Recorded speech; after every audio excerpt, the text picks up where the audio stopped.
Halo teman-teman, selamat datang kembali di channel Katolik Terkini. Pada kesempatan ini, kita akan membahas suatu praktik dalam tradisi Katolik yang mungkin sudah tidak asing bagi banyak dari kita, yaitu puasa sebelum misa.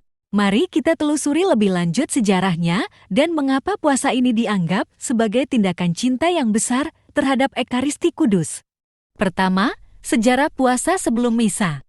Pada awal tradisi Katolik, praktik puasa tengah malam sebelum misa adalah sesuatu yang umum. Namun, seiring berjalannya waktu, terjadi perubahan signifikan pada tahun 1957 dan tahun 1964, ketika Paus Pius XII dan Paus Paulus VI mengurangi durasi puasa menjadi 3 jam, lalu 1 jam sebelum menerima komuni kudus, seperti yang diatur dalam Kitab Hukum Kanonik 919, yang menyatakan yang hendak sambut Ekaristi Maha Kudus hendaknya berpantang dari segala macam makanan dan minuman selama waktu sekurang-kurangnya 1 jam, terkecuali air semata-mata dan obat-obatan. Kedua, mengapa puasa sebelum misa penting? Pertanyaan yang sering muncul adalah, mengapa kita perlu menahan diri sebelum menerima Ekaristi Kudus? Paus Paulus VI menjelaskan dalam konstitusi apostoliknya, Panitem ini, bahwa mortifikasi atau penahanan diri bertujuan untuk membebaskan manusia dari keterikatan panca indera dan keinginan daging. Puasa fisik dihadapkan pada godaan dan tantangan rohani, memberikan kekuatan spiritual. Ketiga, makna spiritual dan pengajaran Yesus. Ketika Yesus pergi ke padang gurun tanpa makanan selama 40 hari, dia menunjukkan kekuatan berpuasa sebagai persiapan sebelum memulai pelayanan publiknya.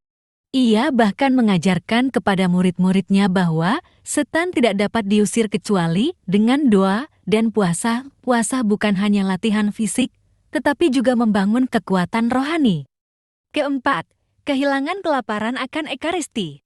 Paus Yohanes Paulus II menyoroti kekurangan kelaparan dan haus akan Ekaristi di kalangan umat Katolik modern.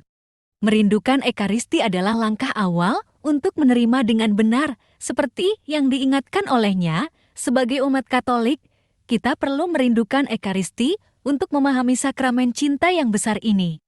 Kelima, merindukan Ekaristi sebagai pemberian makanan rohani. Puasa sebelum misa mencerminkan gambaran dari cerita Ekaristi dalam Injil, seperti pemberian makan 5.000 orang.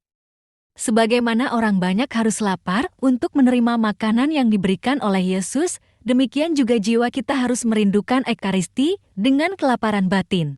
Jadi, teman-teman, puasa sebelum misa bukan hanya aturan tradisional, tetapi juga suatu cara untuk membangun koneksi spiritual dengan Ekaristi Kudus, merangsang kelaparan batin kita, dan menghormati sakramen tersebut sebagai tindakan cinta yang besar.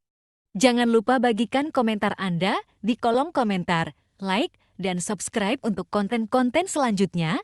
Sampai jumpa di video-video berikutnya.